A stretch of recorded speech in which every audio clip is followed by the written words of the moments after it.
Hi guys, I'm back. I'm Scream Syndrome. Welcome back sa aking panibagong jump and react video. At sa video ito ay magsishare ako sa inyo ng mga banda at mga kanta na pinapakinggan ko mula noon at hanggang ngayon. Pati na rin yung mga bago, trending o mga viral sa panahon ngayon. Especially sa mga gustong mag-explore at matuto ng rock and metal music. Tara, samahan niyo ako mag-jump and react sa video ito. Let's go! Just give me that boom, boom, boom. Just give me that boom, boom. Just give me that boom, boom, boom. Just give me that. I don't care what you got. Just give me that boom, boom, boom. Just give me that boom, boom. Just give me that boom, boom, boom. Just give me that. I don't care what you got. Just. So ayun, ang bandang typecast muna ang isi-share ko sa inyo ngayon. So sana nakikita niyo na maayos. At ang vocalist ng bandang to ay si Steve Ajola. At ang kantang ipi-play natin ngayon ay Will You Ever Learn. So for sure ay maraming nakakaalam at nakakakilala sa bandang to. Kung di ako nagkakamali, na-release tong kantang to is year 2006. Ito yung emo era, emo days na makakita ka sa mga mall na more on naka-black, mga naka one-sided, may mga piercing, tas mga naka-skinny, tas mga naka-buns na sapatos. So, ang kwento sa kantang to, ito ay tumutukoy sa isang relasyon na paulit-ulit na nasasaktan at hindi natututo sa pagkakamali. Aray. So, ayun, shout out sa mga emo dyan. Hanggang ngayon, matibay pa rin sa kanilang genre. So, without further ado, let's do this.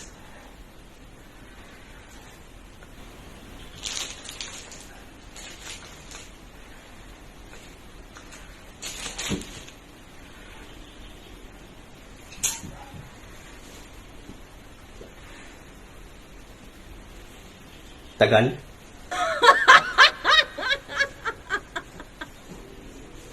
So what's the point of this when you will never change? The days have passed and weather's changed. Should I be sorry?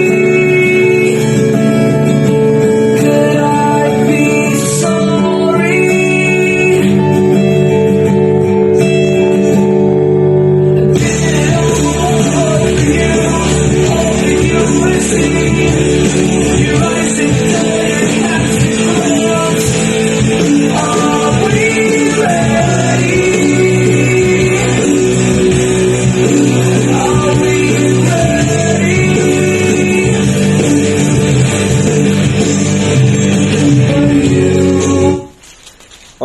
kung mapapansin nyo yung boses nila, akala mo foreigner, pero mga Pilipino lang to mga to.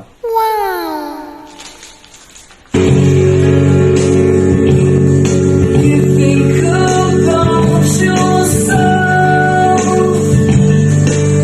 only but yourself. But what about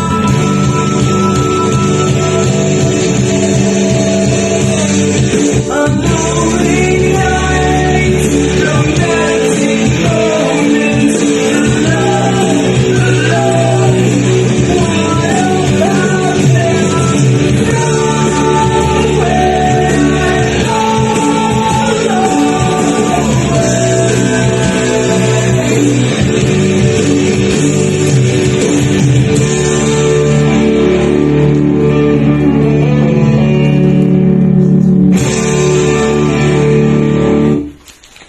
So, kung mapapansin nyo, yung bagsakan nila, ang slow niya, pero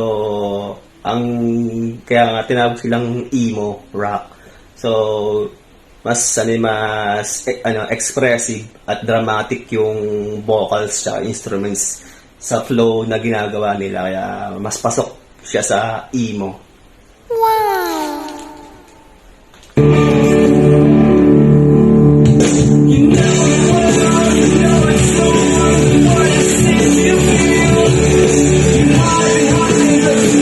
smile, and it won't be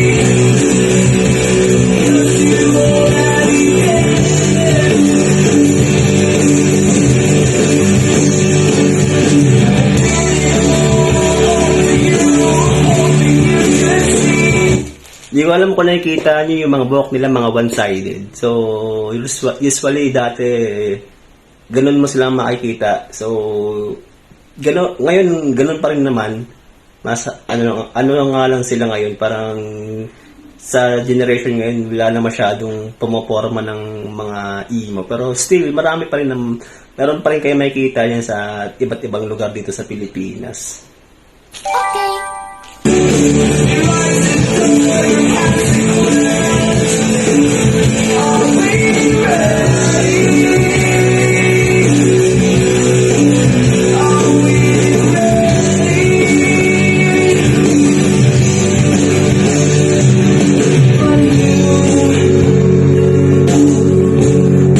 You think about yourself, Ganda na boses. only about yourself. But what about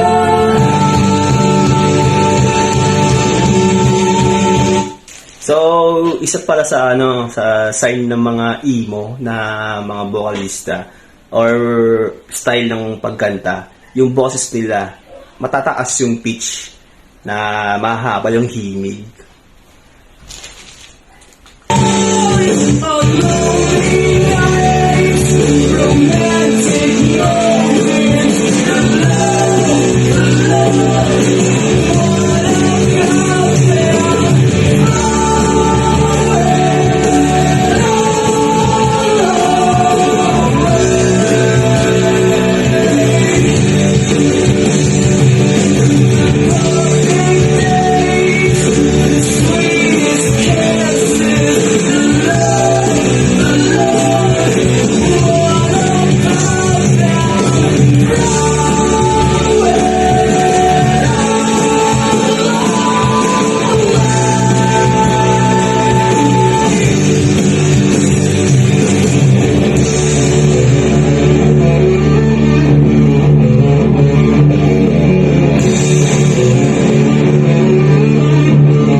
So what's the point in all of this when you will never change?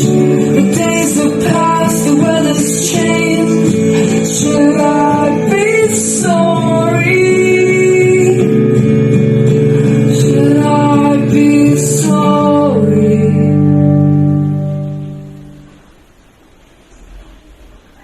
So, ayun. Solid. Ganda.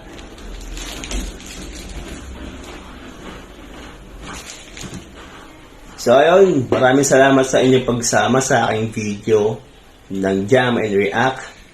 At kung meron kayong mga suggestions, meron kayong mga request or mga katanungan, mag-iwan lang kayo ng bakas sa baba. At sa susunod na Jam and React video ko, ulit samahan niyo ulit akong mga kasigaw. Peace out! Just give me that boom, boom, boom. Just give me that boom, boom. Just give me